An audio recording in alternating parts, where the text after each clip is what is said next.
Kinumpirma ni Senate Blue Ribbon Committee Chairman Ping Lacson na totoo ang nag-leak na draft report ng komite kaugnay sa flood control scandal.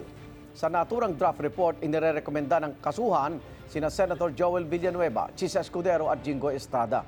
Pati sina dating Senador Bong Revilla, dating Caloocan 2nd District Representative Mitch Cahayon Uy at dating Ako Bicol Party List Representative Saldico.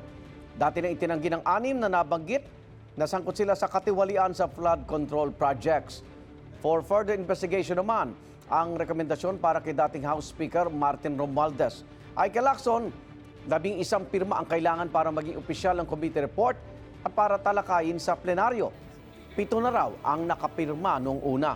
Pero binawi raw ni na Senator J.B. Ersto, Mig Zubiri at Win Gatchalian ang kanilang mga pirma sa draft dahil pag-aaralan muna raw muli ang report. Sabi ni Lacson, sakaling may magpanukala na tanggalin sa draft report ang rekomendasyong kasuhan ng mga nabanggit na personalidad, hindi siya papayag. We're recommending them to undergo preliminary investigation. Merong baseline na kung sino-sunod. Below that baseline, hindi ako papayag kasi nga it doesn't make sense na hindi ko i-recommend yung nangyayari na. Why would we go against what's already happening?